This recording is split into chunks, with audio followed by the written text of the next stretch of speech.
the target, you will need to disarm a bomb loaded with a chemical compound.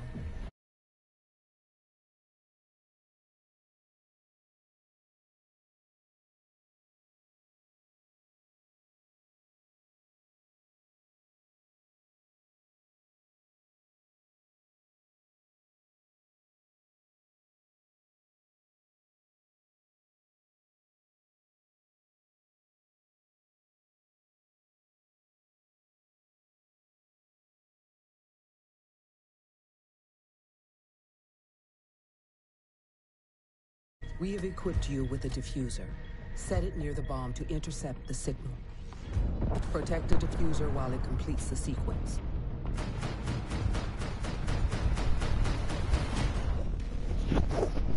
Your mission is to locate and defuse a bomb.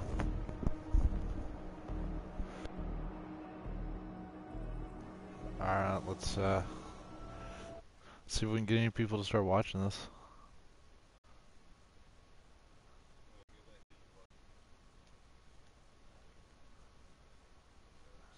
I just created the party.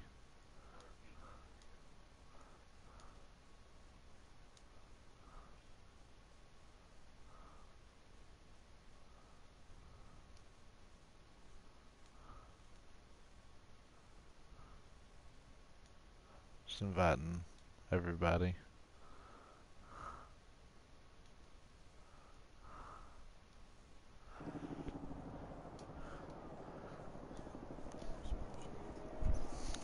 Alright, so let me find my phone so that way we can talk about and discuss what's going on in the world.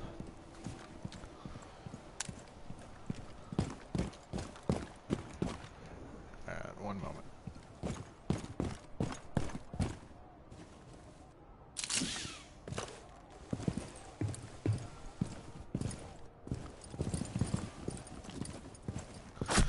So, currently, it's 7:21 Eastern Standard Time, and on the front of Drudge Report we have China presses internet censorship across the globe.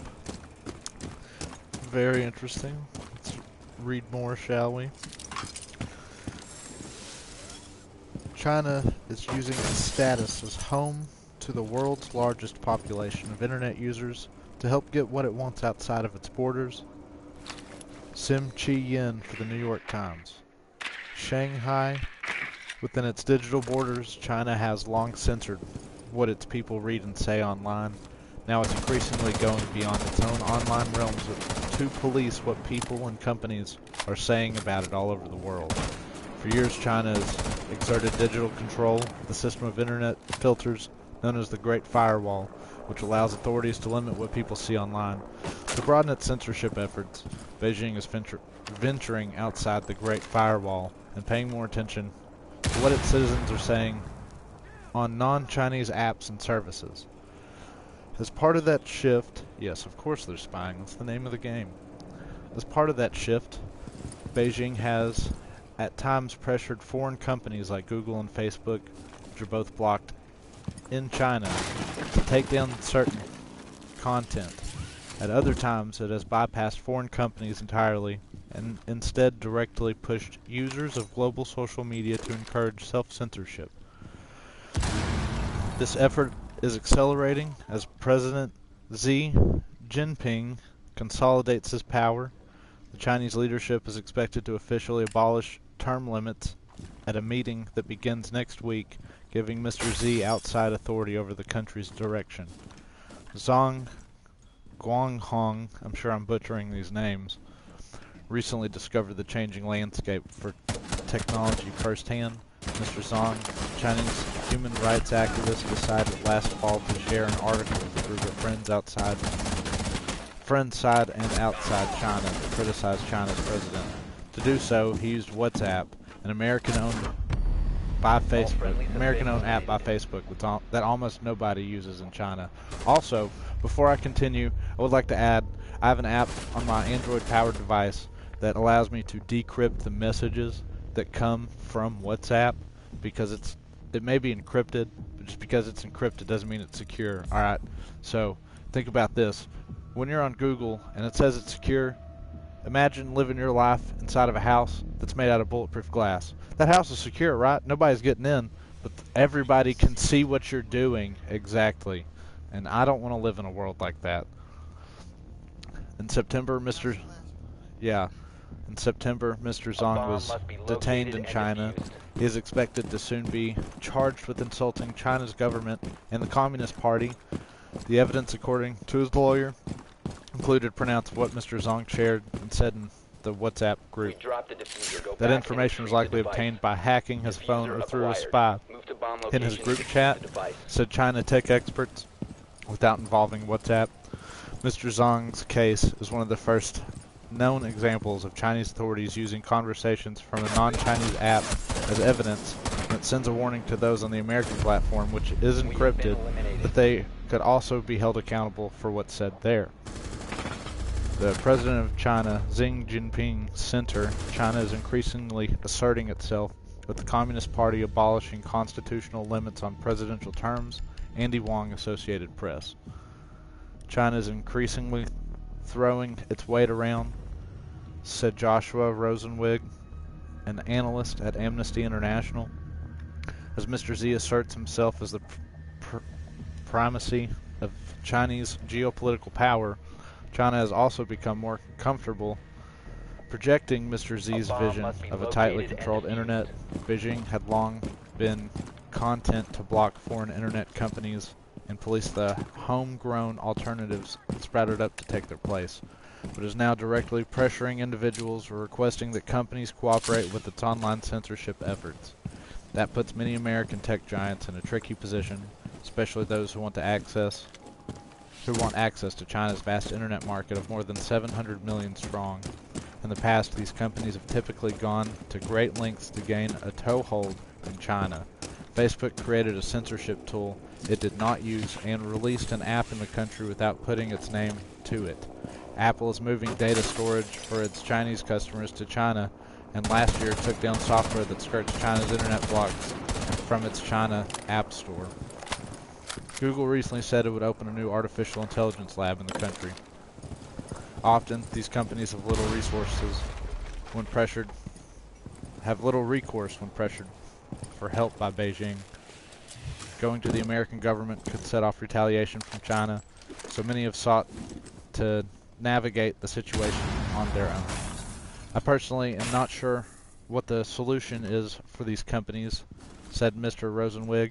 I don't see a good answer because the Chinese government is really putting them between a rock and a hard place. China leaned heavily on major internet companies when Zhu Wengui, a Chinese tycoon in self-imposed exile, went on Facebook and YouTube to accuse a number of Chinese officials of corruption. Chinese officials last year complained to Google, which owns YouTube and Facebook, according to people familiar with the events who requested anonymity because they were not authorized to discuss the issue publicly. Facebook suspended Mr. Gu's account. In a statement, the company said the account published the personal information of others without their consent, which violated the platform's policies. The spokeswoman declined to comment on whether Beijing's complaints played a role. Chinese authorities have also successfully persuaded Google to put down content that have been available around the globe. In a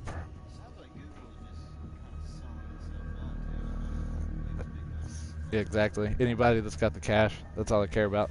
In a prominent conviction last year of human rights activist Li Mingqi, Chinese police used writing that he had posted on Facebook from Taiwan as evidence against him. Vincent Yu, Associated Press. Yeah, this is a big article. Chinese government, it's huge. It's groundbreaking. Chinese government asked Google services to take down 2,290 items from the first half of its last year. According to the company's statistics, that was more than triple the number it requested in the second half of 2016, which itself had a record.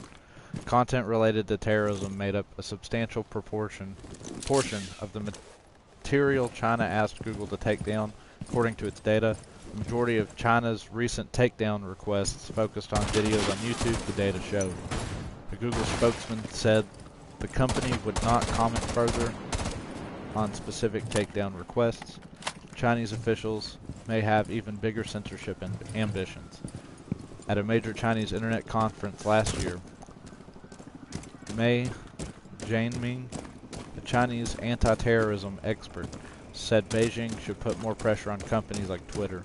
The goal would be to get them to change their terms of service so that they could restrict posts by groups that Beijing considers subversive, like the World Uyghur Congress, which seeks self-determination for the people of the western Chinese region of Xinjiang. Mr. Mei called for a crackdown on tweets that defame the party, Chinese leaders, and related national strategies. Sometimes Chinese people also push foreign companies to censor themselves in the country, nurtured by sentiments on China's propaganda channels.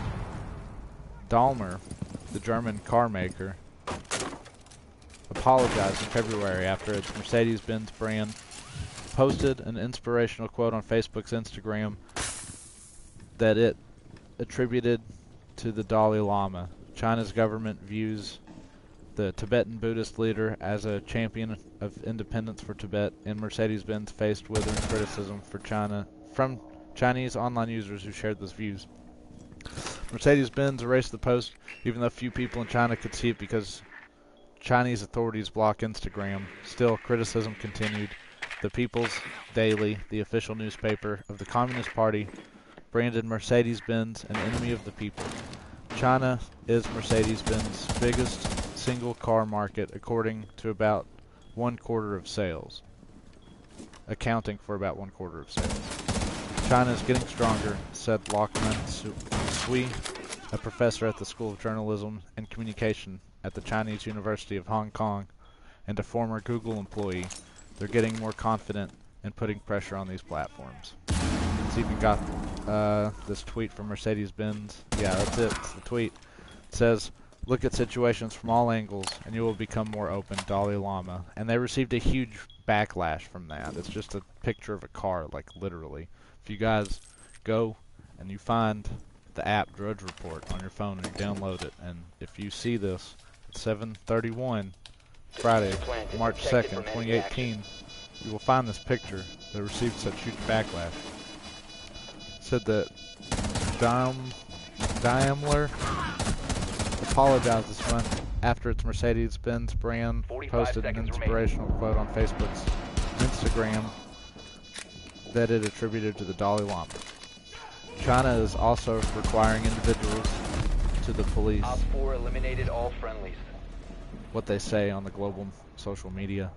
In a prominent conviction last year of human rights activist Li Mingqi, Chinese police used writing that he had posted on Facebook from Taiwan's evidence against him. Okay, it's just the article repeating itself. It does that on Dredge. Alright, and we got Not Again. Here's some rich Hollywood elitists like on censorship. Yeah, they've been trying to bring down InfoWars and anybody that's, anywhere right from left, anywhere to the little bit of right from left.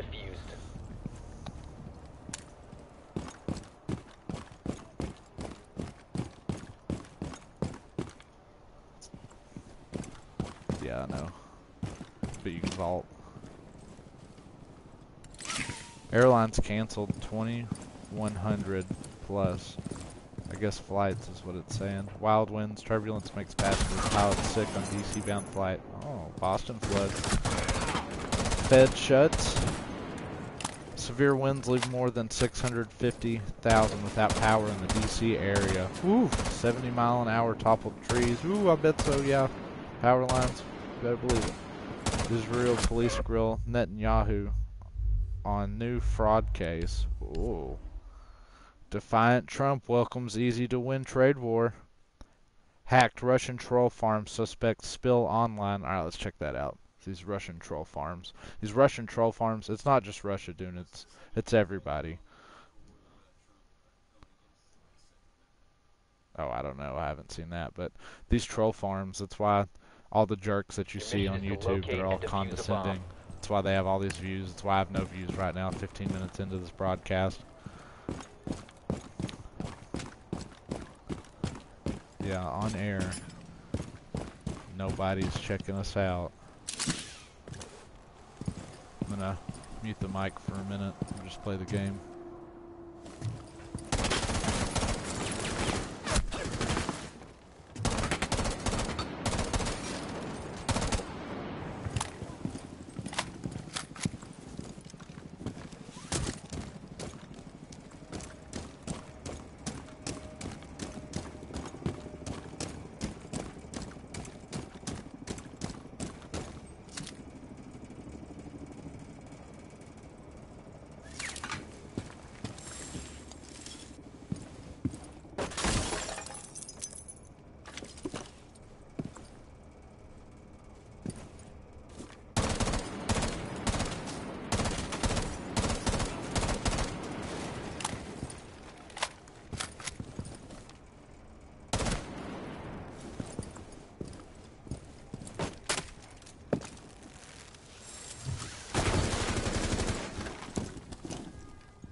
We have been eliminated.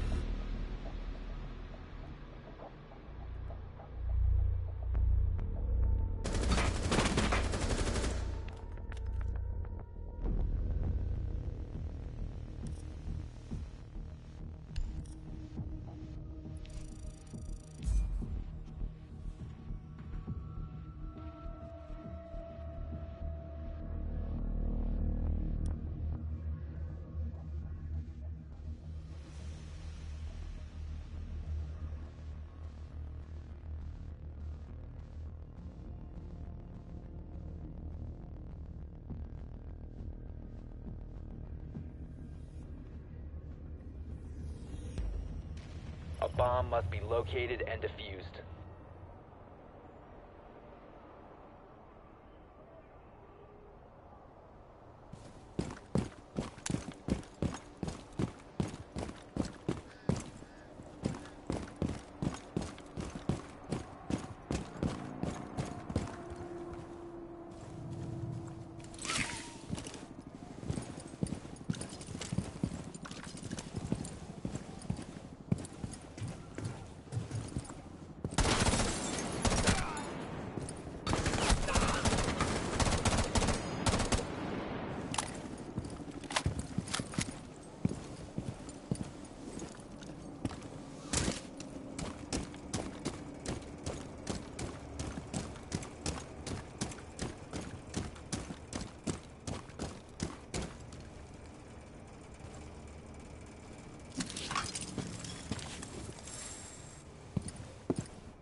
We have been eliminated.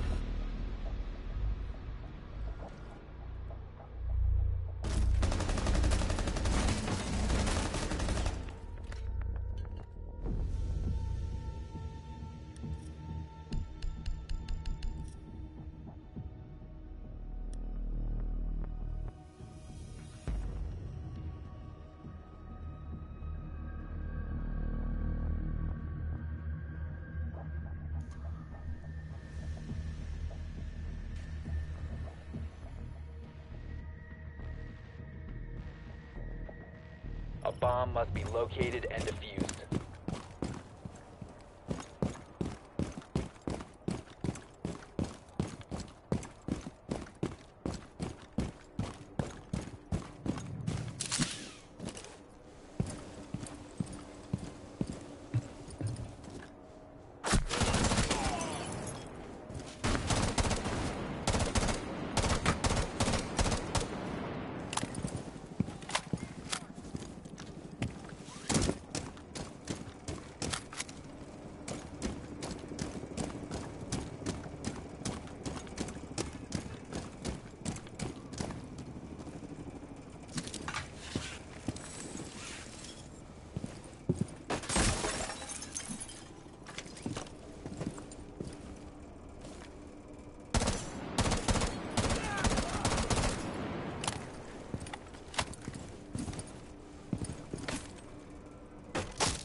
Alright guys, we're going to be switching it up a little bit. We're going to be giving you just a little bit of the backstory of why we're doing this, why we're exposing this evil. So this is Alex Jones.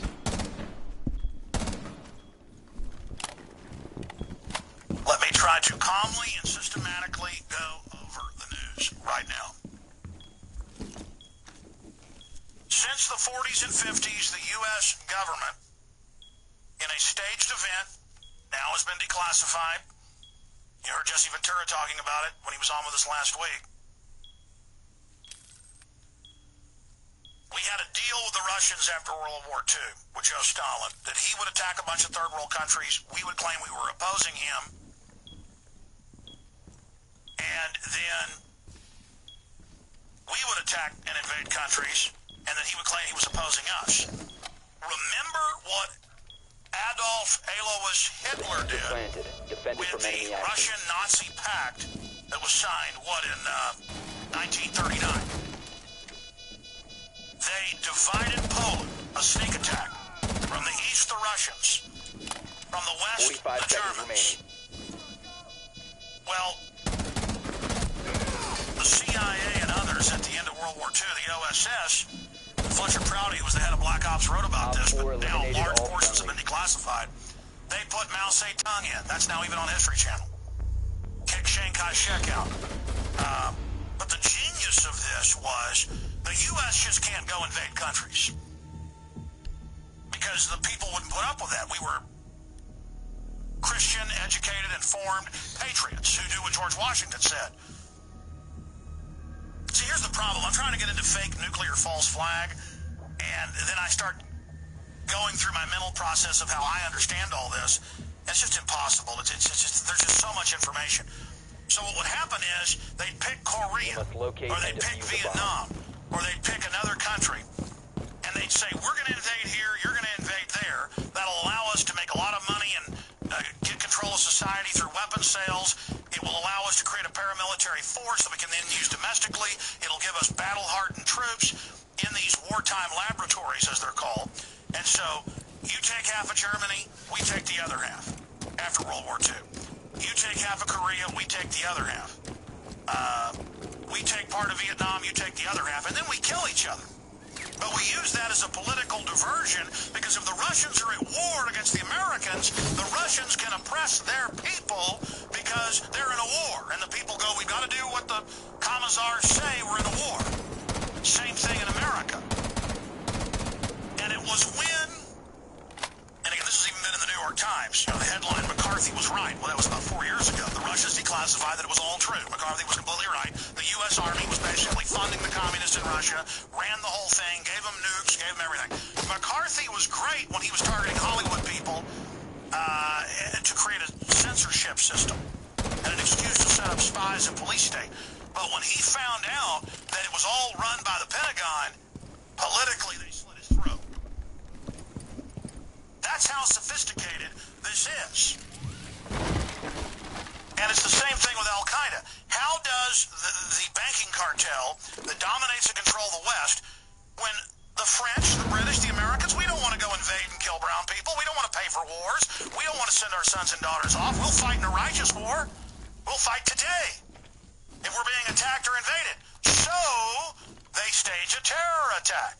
Then they hype it as a pretext to continue and expand those wars. Now they're going to stage racist events at tea parties, and they've been caught doing it. Now they're going to stage terror attacks and blame it on conservatives. All of you conservatives that bought into this under Bush, now you're going to get the other end of it. You better grow up right now, because there's not time for this. Stalin captured 22,000 U.S. troops in 1945 in Germany. This is declassified. This is public. And he said, I want them for slave labor. And Eisenhower said, sure, go ahead.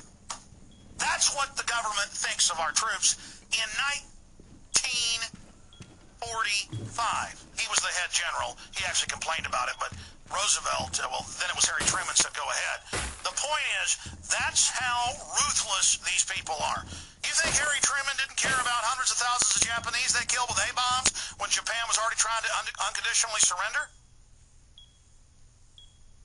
They did that Basically like the Death Star blowing up Alderaan in Star Wars to show people the power of the Empire. Yet using a pop culture analogy for people. Diffuser planted. Defended from enemy action.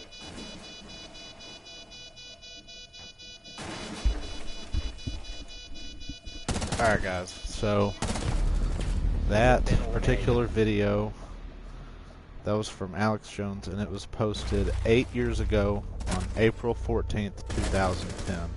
Alright, so name of that video is Alex Jones explains how the New World Order NWO setup game is played. Alright, so stay tuned.